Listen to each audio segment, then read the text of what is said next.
Okay, so the first stage of getting a really strong recall to whistle is making sure that you charge your whistle fully.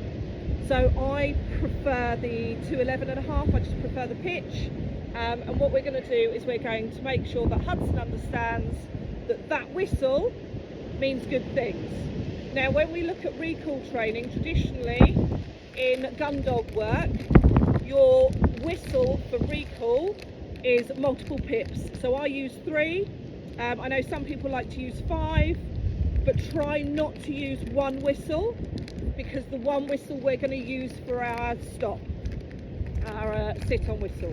So I'm going to do 3 pips, and I'm just going to condition it. And you want to do this in a low distraction environment, ideally in the house as you start it, where the dog's not going to be distracted by everything else and start learning to ignore it at an early space. So you want their attention, you want them working with you.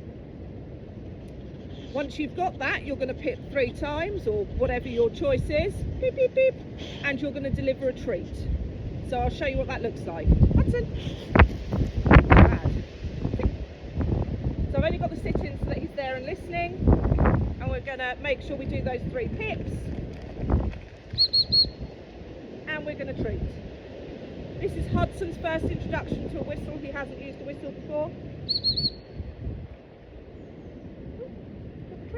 Sorry, I dropped it, buddy. Oh, I'm not sure about this noise, he says. And this one is slightly louder. So the 210.5 is a quieter, or it's a higher pitch, so it doesn't sound as loud. But that's why I like the 211.5, because I can hear it and I know that it's audible and all is good. What I'm not liking with him is his ears are going back, so I'm just going to dull it down a little bit. There we go. So that he's comfortable with the whistle, and it's great because they can hear it from such a long way away. It is a loud whistle, but I can just dull it down and still make that connection, so that further on down the line, as we're doing it in more busy environments, more going on, and they're further away, they're going to hear it when it's at full pitch.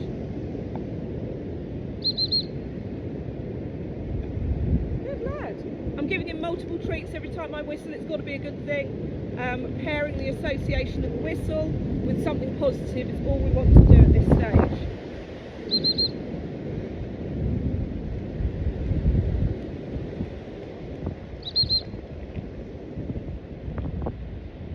I should have waited till he was engaged and looking at me before I did that whistle, but over time it will start taking them out of those distractions. We're just after pairing.